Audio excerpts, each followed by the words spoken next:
Buenas noches, gracias por continuar conectados a la señal de Costa Rica Noticias. Estamos en vivo a las 8 de la noche con 8 minutos.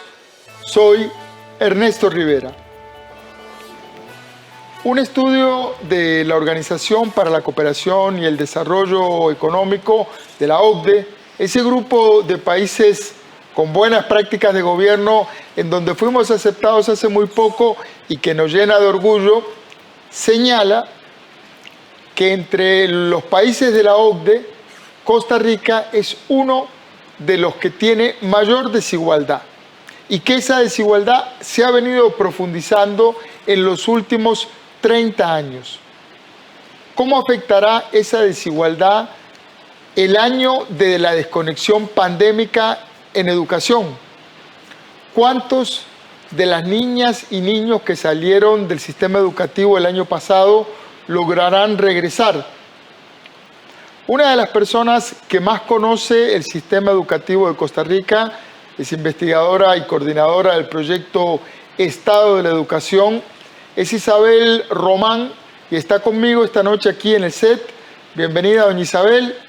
Buenas noches. Buenas noches, Ernesto. Un gusto estar acá y poder conversar sobre un tema tan relevante y tan urgente para el país. Totalmente. Estamos en las vísperas de intentar hacer la primera aproximación a un regreso presencial a clases. Un regreso impostergable, Ernesto. ¿Por qué? Bueno, porque el año 2020 fue un año donde experimentamos, podríamos decir, una contracción en las oportunidades de aprendizaje de toda una generación, ¿verdad? De esta generación, que experimentó una especie de apagón pedagógico, ¿verdad?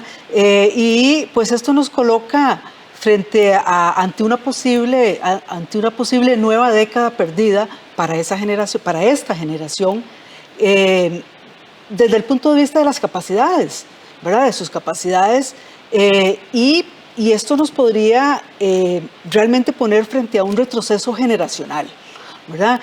Si no actuamos rápido, ¿verdad?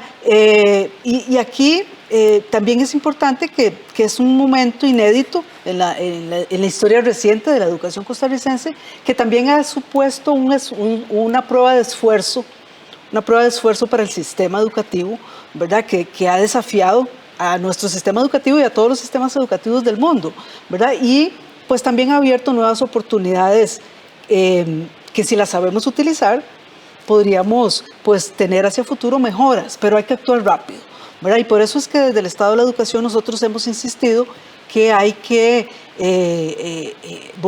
regresar con todas las medidas de seguridad, pero hay que hacerlo porque efectivamente este apagón pedagógico no se dio, este cierre de escuelas no afectó a todos por igual. Ahora vamos a ver el tema de la desigualdad, pero usted, la primera pregunta, usted ya me la fue contestando, y yo le iba a pedir que caracterizara este regreso a clases. En parte ya lo hizo, usted utilizó un término que me parece vital y es impostergable. Impostergable. No tenemos espacio para decir, espéreme que me acomodo, que vuelvo. Es impostergable. ¿Por qué? Bueno, vamos a ver, Ernesto. Yo creo que aquí lo que hay que focalizar bien y decir, bueno, ¿por qué tenemos que regresar? Bueno, porque las desigualdades se están ensanchando, ¿verdad? ¿Por qué? Bueno, porque esta pandemia, si algo nos enseñó, es que la desigualdad importa. ¿Y qué quiero decir con esto? Bueno, que la pandemia nos dejó muy claro ver dónde estábamos, ¿verdad? Cuáles eran esas brechas que no habíamos resuelto. Y esa desigualdad no solamente ha sido expuesta, sino que se ha exacerbado. Y eso es lo preocupante. ¿Por qué? Bueno, porque si nosotros no cerramos esas brechas, realmente lo que la pandemia nos ha hecho ver claramente es que si nosotros no cerramos esas brechas cuanto antes, esos efectos de esas brechas se pueden exacerbar y se pueden exacerbar en coyunturas extraordinarias como lo es la misma pandemia.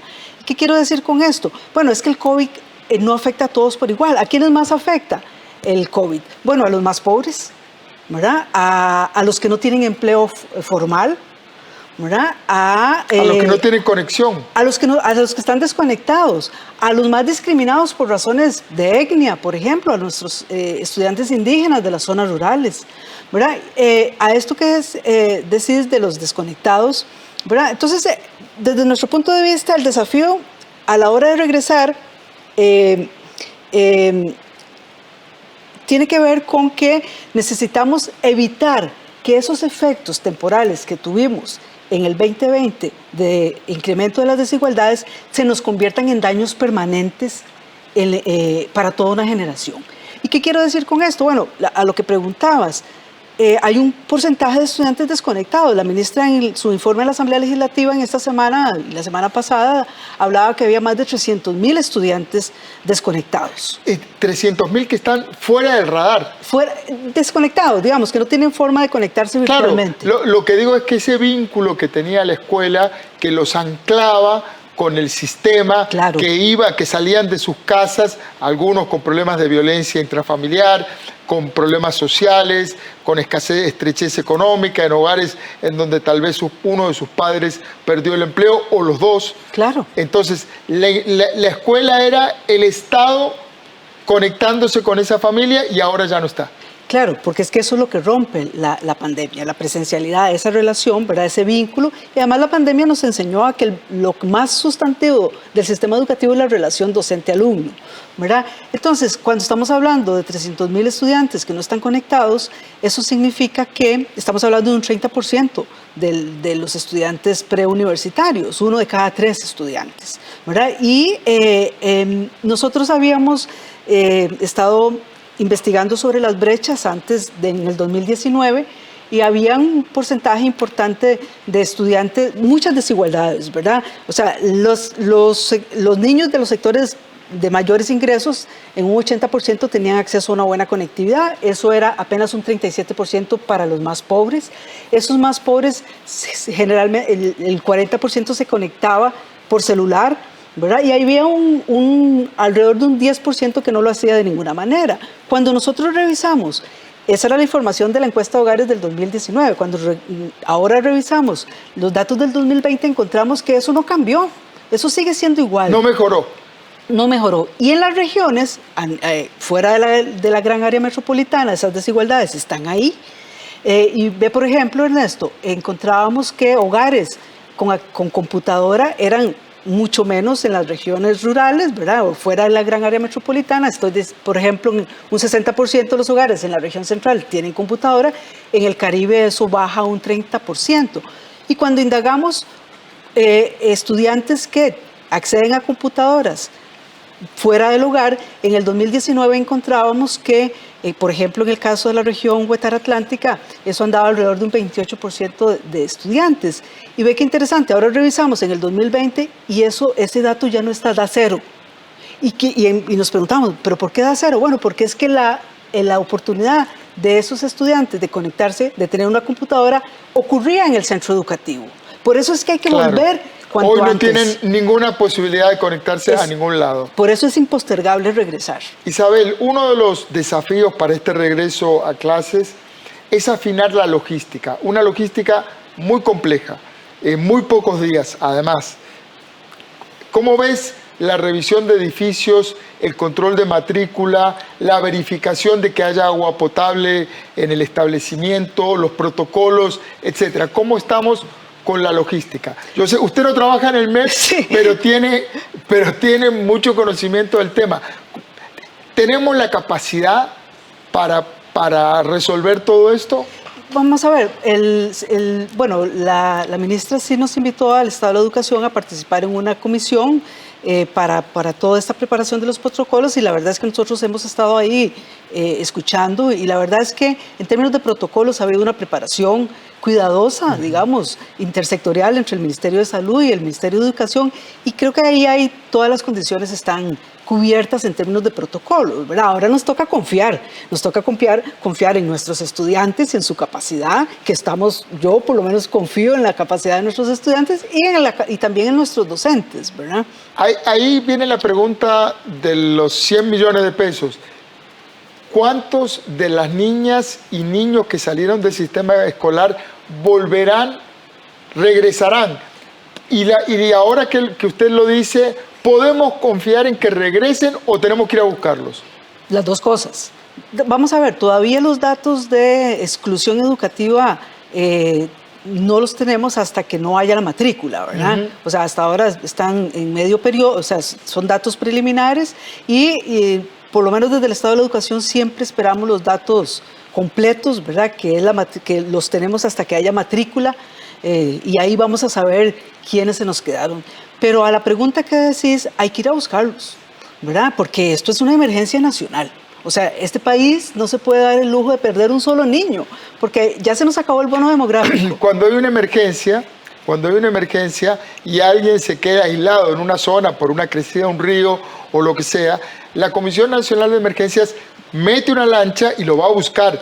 No espera que el ahogado llegue nadando al albergue. Así es. Eso, hay que hacer estrategias a la medida en cada región, en cada zona, ¿verdad? Son muy distintas las condiciones, ¿verdad? Muchos de lo que, o sea, generalmente pueden haber muchas circunstancias, aparte de la falta de conectividad, el tema de la violencia por razones de género, ¿verdad? Niñas que quedan embarazadas en las zonas rurales y que no pueden regresar o las dejan en las casas por razones porque no tienen cómo trasladarse, ¿verdad? En fin, yo creo que hay un conjunto de razones muy bien estudiadas para hacer trajes a la medida, para ir a desarrollar estrategias específicas.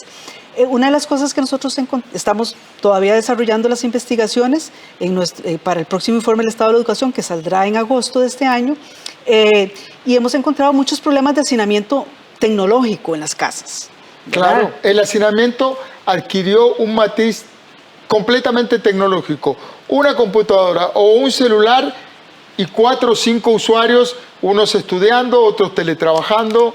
Así es. Entonces, ahí estamos construyendo un indicador de hacinamiento tecnológico que todavía estamos depurando, pero efectivamente lo que nos dice es que ante un escenario, Ernesto, de incremento de la pobreza, de incremento de la desigualdad, obviamente que las probabilidades de que un estudiante, o sea, que una familia pobre decida que un muchacho se quede en su casa para incrementar los ingresos es muy alta, ¿verdad? Entonces, ahí tenemos una tarea importante en términos de equidad que tenemos que saldar. Isabel, a nivel de medios uno ve más que nada la posición de los sindicatos de la educación sobre el regreso o no a clases. Pero, ¿cómo está el ánimo y la disposición de las educadoras y de los educadores? ¿Cómo sentís de las conversas, de lo que hay en el ambiente? ¿Hay disposición a volver en la base? Bueno, no tenemos investigaciones sobre esto. Ernesto, no podría especular, ¿verdad? Al respecto. Yo creo que hay un cansancio en los docentes en el sentido de que también esta educación a distancia remota, porque es la palabra correcta, ha implicado también para ellos dobles tareas, ¿verdad? Especialmente a las mujeres, claro, a las maestras mujeres, ¿verdad? Porque ese ámbito familiar siempre ha sido especialmente pesado para las mujeres. Se ha vuelto un clásico de los memes y de las conversaciones cuando hay un Zoom que pasa por detrás viene un niño con una mamadera, viene un niño pidiéndole a la mamá, cuando es una madre la que está teletrabajando, los niños aparecen en las señales de Zoom porque es la articuladora de un montón de tareas de ese hogar. Y en el caso de los docentes de primaria, especialmente son mujeres, claro, ¿verdad? Entonces también por razones de equidad es importante. Ahí lo importante es que, digamos, vamos a ver, Ernesto, esta pandemia nos ha dejado también lecciones muy importantes, ¿verdad? Lecciones aprendidas. Y una de las lecciones aprendidas es que no estamos frente a un cambio de tiempo, estamos frente a un cambio de paradigma. ¿Qué significa esto? Bueno, que estamos frente a un cambio de paradigma que nos ha dicho, bueno, que tenemos que relacionarnos distinto, que tenemos que comunicarnos distinto, que tenemos que aprender y enseñar distinto. en circunstancias totalmente diferentes, ¿verdad? Y esto plantea un conjunto de desafíos para el caso de los docentes, bueno, una comunicación más asertiva con los muchachos, ¿verdad? Y con los alumnos, para despertar el entusiasmo del aprendizaje. Y ese entusiasmo del aprendizaje es el gran desafío que tenemos en este ciclo lectivo que va a empezar. ¿Cómo despertamos ese aprendizaje, ese entusiasmo por aprender? ¿Verdad? Hace 1.000.000 de años, te cuento una cosa personal, hace 1.000.000 de años yo entré a la universidad y el primer día de clases que llegué a la U era una profesora en Argentina, en Buenos Aires, que tenía una clase muy concurrida, era un aula enorme, había, no sé, más de 200 personas, y lo primero que dijo fue: hace más de 2.000 años los griegos inventaron el pensamiento racional. A mí me metió por completo, me maravilló, jamás había pensado que alguien había inventado el pensamiento racional. Hay que encontrar maneras de seducir a los estudiantes para que la escuela sea algo atractivo, algo bonito, algo divertido. Claro, y eso que estás diciendo, Ernesto, es muy importante porque justamente apunta al papel del docente. El papel del docente no es transmitir información, la información está disponible. El papel del docente es crear conceptos, ¿verdad? Es darle un andamiaje a los estudiantes para que puedan interpretar la realidad, leerla, ¿verdad? Investigarla, ¿verdad? Por eso es que la tecnología no sustituye al docente. ¿Por qué? Porque el docente es el creador del desarrollo cognitivo. Claro, ¿verdad? Google no es el reemplazo del docente. No, para nada. Y por eso es que ahora el gran desafío también que tenemos en este curso lectivo es ir más allá en el tema de la tecnología. Porque en el 2020 aprendimos que la tecnología era muy importante para comunicarnos, pero la tecnología es más importante para desarrollar y acelerar los procesos de aprendizaje y las competencias del pensamiento complejo, ¿verdad? De los estudiantes. Cómo ser críticos, cómo observar, cómo desarrollar, resolver problemas, ¿verdad? Y ese es el gran desafío que tenemos por delante. Podremos llevar, yo sé que te pongo una pregunta muy difícil cuando ya nos queda muy poquito tiempo, pero ¿podremos llevar calidad a las escuelas más pobres del país? ¿Cómo hacerlo? Bueno, equidad y calidad, Ernesto, son caras de una misma moneda, ¿verdad? Yo creo que ahí nosotros tenemos un gran desafío que es saber en qué estado están nuestros estudiantes, evaluarlos para saber en qué estado estamos y de inmediato diseñar estrategias remediales, ¿verdad? Para recuperar los aprendizajes perdidos. El año pasado se tuvo que priorizar aprendizajes, ¿verdad? Y eso significó prácticamente un 50% o menos del currículo, ¿verdad? Que dejaron de aprender los estudiantes y perdieron conocimientos en áreas claves como matemáticas, como la comprensión lectora, como en lectura y escritura, ¿verdad? Y eso tiene que ser elementos prioritarios para este próximo año, porque, por ejemplo, comprensión lectora es fundamental para todas las demás materias. Ahí estamos haciendo un trabajo especial para el próximo informe del Estado de la Educación para detallar efectivamente dónde tenemos que, ¿verdad? ¿Qué fue lo que perdimos y dónde tenemos que mejorar?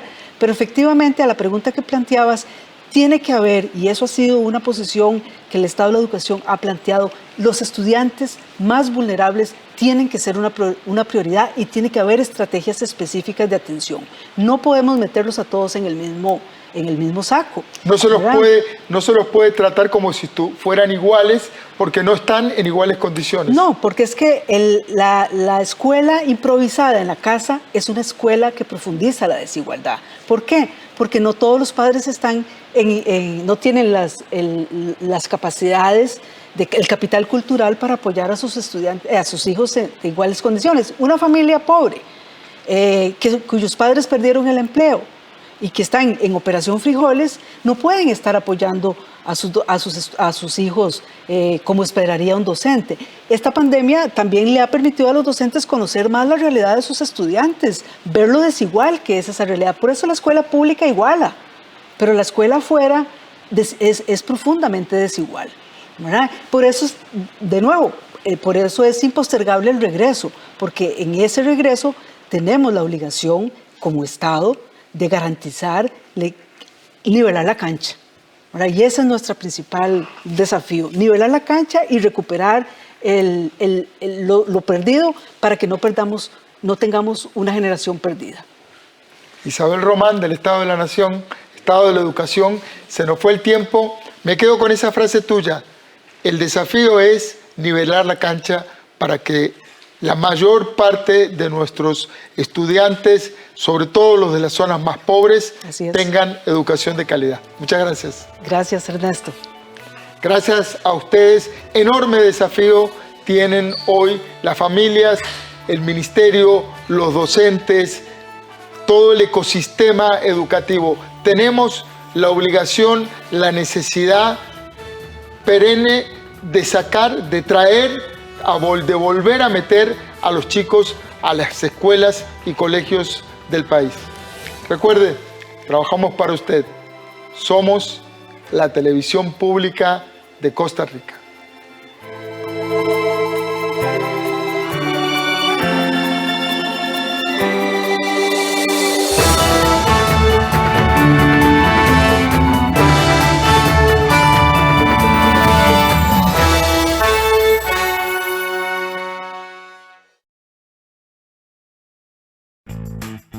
Para el BCR, su salud va primero. Evite el contagio.